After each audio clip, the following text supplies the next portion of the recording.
और हाजिर होते हैं।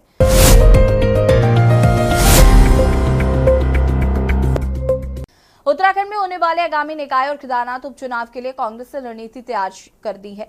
दिल्ली में कांग्रेस की हाई लेवल मीटिंग हुई जिसमें उपचुनाव पर मंथन किया गया है। ये मीटिंग आपको बता दें कि मल्लिकार्जुन खड़गे की अध्यक्षता में हुई है। इस बैठक में एकजुटता के साथ प्रदेश स्तरीय नेताओं को आगामी चुनाव की तैयारियों में जुटने को कहा गया है। वे भाजपा की बात करें तो वह प्रधानमंत्री नरेंद्र मोदी के आह्वान पर शुरू किए गए हर घर तिरंगा अभियान कार्यक्रम को सफल बनाने की तैयारियों में जुटी हुई है। सवाल यह है कि क्या बद्रीनाथ उपचुनाव जीतने के बाद कांग्रेस केदारनाथ उपचुनाव को जीत पाएगी? देखिए रिपोर्ट।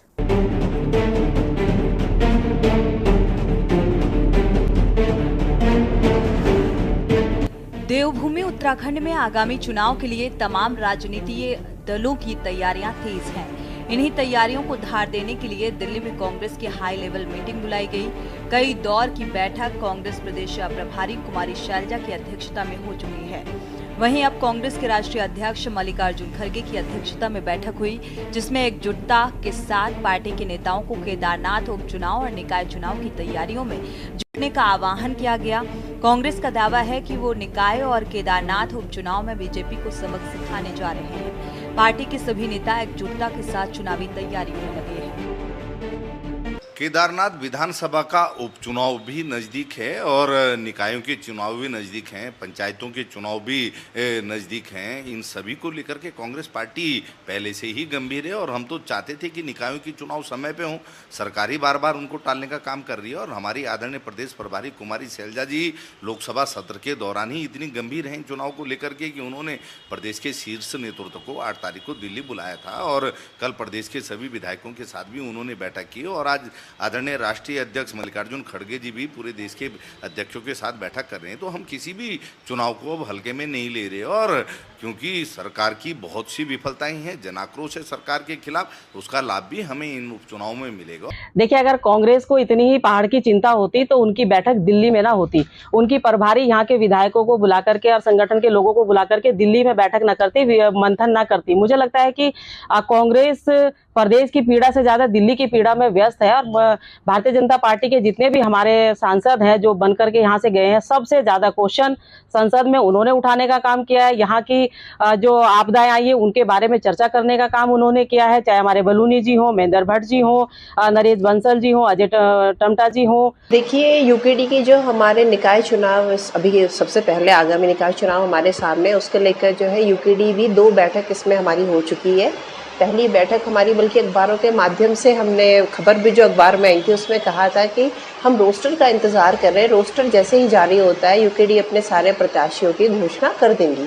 और कल की बैठक में भी जो है हमारा जो चर्चा हुई थी, जो प्रस्ताव पारित किए गए हैं, उसमें हमारे जो निकाय चुनाव के केंद्रीय प्रभारी केंद्रीय उपाध्यक्ष जयप्रकाश उपाध्याय जी ने कहा कि सारे जिलों में जो है उन्होंने अपनी बैठकें लगा दी है ये निकाय चुनाव को लेकर और हर जिले में जैसे जैसे हमारे सामने प्रत्याशियों के नाम आते हैं, क्योंकि अभी प्रत्याशियों की घोषणा औपचारिक तौर पर हम कर नहीं सकते जब तक रोस्टर नहीं आता है और परिसीमन का भी हमारा अभी मुद्दा सामने है। जैसे ये दोनों चीज़ें फाइनल होती है हमारे प्रत्याशियों की घोषणा हम करेंगे और यूकेडी जो है इस बार सारे महानगर देहरादून हो चाहे ऋषिकेश की बात करें, सारे ही नगर निगम में सभी वार्डों पर जो पूरे दमखम के साथ चुनाव लड़ेंगे।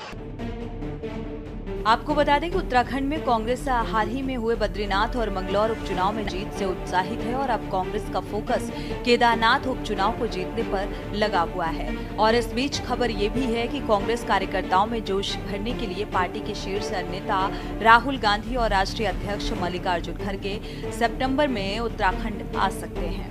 15 से 20 सितंबर के बीच में उनका दौरा प्रस्तावित है। वहीं बीजेपी की बात की जाए तो भाजपा पूरे प्रदेश भर में प्रधानमंत्री के आह्वान पर शुरू किए गए हर घर तिरंगा अभियान को सफल बनाने की तैयारियों में लगी हुई है। तिरंगा यात्रा या अभियान के रूप में आज पूरे देश में मनाई जा रही है। प्रधानमंत्री का आह्वान है कि हर घर तिरंगा, हर व्यक्ति, भारतवर्ष का एक एक नागरिक अपने घर के ऊपर 15 तारीख तक प्रत्येक घर में तिरंगा लगे। इस आह्वान के साथ हम हर तिरंगा यात्रा युवा मोर्चा द्वारा प्रारंभ किया। उसमें हमारे इस क्षेत्र के हमारे विधायक है, हमारे प्रदेश के मंत्री है। इस कार्यक्रम में प्रत्येक विधानसभा कार्यक्रम हो रहा है।